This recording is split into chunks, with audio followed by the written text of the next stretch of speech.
Hi friends, welcome to Lakshita channel. இன்னைக்கு பார்த்தீங்கன்னா பூஜை அறைக்கு நாள்தோறும் நம்ம யூஸ் பண்ணுற ஒரு சில டிப்ஸ் தான் நான் கொடுக்க போகிறேன். கண்டிப்பாக இந்த டிப்ஸ் எல்லாருமே உங்களுக்கு ரொம்பவே யூஸ்ஃபுல்லாக இருக்கும் அப்படின்றத நான் நம்புகிறேன். வீடியோக்குள்ளே போகிறதுக்கு முன்னாடி என் சேனலை ஃபஸ்ட் டைம் பார்க்குறீங்கன்னா ப்ளீஸ் சப்ஸ்கிரைப் பண்ணிவிட்டு பக்கத்தில் இருக்க பெல் ஐக்கானை கிளிக் பண்ணுங்கள்.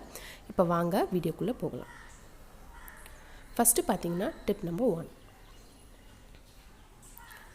இப்போ பூஜை பாத்திரம்லாம் நம்ம தேய்ச்சிட்டு இது தொடச்சி வச்சுட்டு ஒரு நாள் 2 நாள் கழித்து பார்த்திங்கன்னா அதோட கலர் வந்து கொஞ்சம் மங்கலான மாதிரி இருக்கும். அதை தவிர்க்கறதுக்கு நம்ம வந்து ஒரு க்ளீன் டவலில் விபூதி வந்து டஸ்ட் பண்ணி இது மாதிரி தேய்ச்சி எடுத்தோம் அப்படின்னு பார்த்திங்கன்னா ஒரு 2 வாரம் வரையும் நம்ம புதுசாக தேய்ச்ச மாதிரியே பளபளப்பாக இருக்கும். பூஜை பாத்திரம் நல்லா பாலிஷ் போட்ட மாதிரி நல்லா மினுமினுப்பாக இருக்கும்.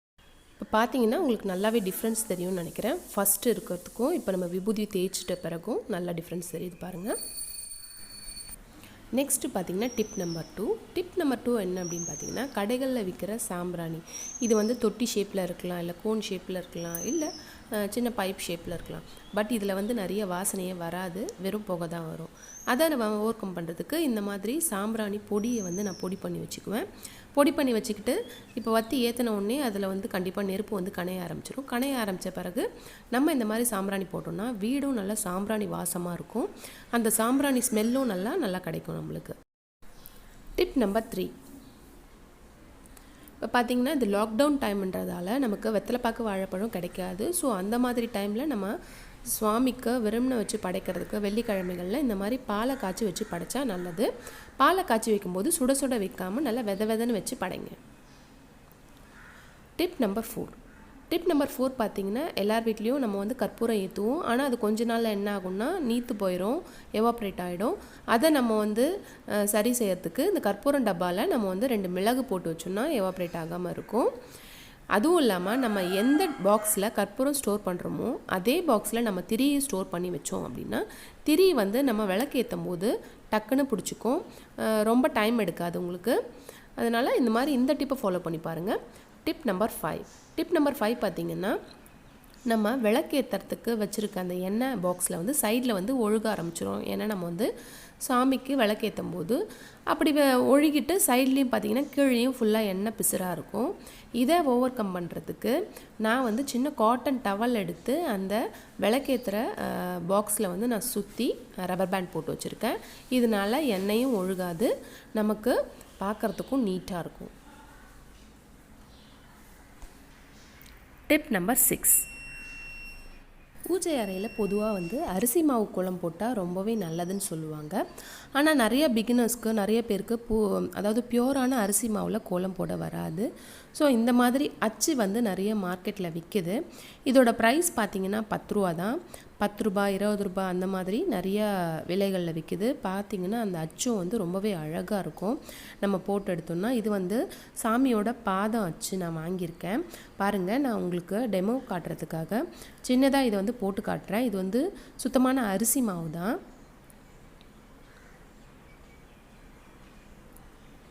இந்த மாதிரி நம்ம வந்து அந்த அச்சை வந்து உள்ளங்கையில் பிடிச்சிக்கிட்டு நம்ம மாவை வச்சு நல்லா பரப்பி விட்டுறணும். பரப்பி விட்டுட்டு உடனே எடுத்துட்டோம் அப்படின்னு பார்த்தீங்கன்னா அந்த அச்சு வந்து ரொம்பவே அழகாக நமக்கு கிடைக்கும். பாருங்கள் சாமியோட பாத அச்சு வெறும் அரிசி மாவில் எவ்வளோ அழகாக வரைய முடிஞ்சிருக்கு பாருங்கள். இது வந்து கோவில்களில் பெரிய கோவில் அந்த மாதிரிலாம் கடை தெருவில் இருக்கும் பார்த்திங்களா, அது கிடைக்கும். இந்த மாதிரி வேறு அச்சும் நான் வாங்கியிருக்கேன். நான் என்னுடைய பூஜை அறையில் போட்டிருக்கேன் பாருங்கள் எவ்வளோ அழகாக இருக்குன்னு.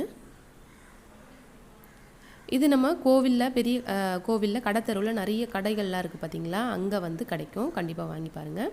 நெக்ஸ்ட் வந்து டிப் நம்பர் 7. இது வந்து பார்த்திங்கன்னா பூஜை அறையில் நம்ம வைக்கக்கூடியது. பெருஞ்சீரகம், 2 ஏலக்காய், 3 கிராம்பு, கொஞ்சம் பச்சை கற்பூரம். இது ஏன் வைக்கிறோம் அப்படின்னு பார்த்தீங்கன்னா இது வச்சா பூஜை அறையில் நல்ல நறுமணம் இருக்கும். அது தவிர இதுக்கு வந்து அதாவது ஏலக்காய்க்கும் பெருஞ்சீரகத்துக்கும் அதாவது சோம்புக்கும் வந்து பார்த்திங்கன்னா பணத்தை ஈர்க்கக்கூடிய சக்தி இருக்குது.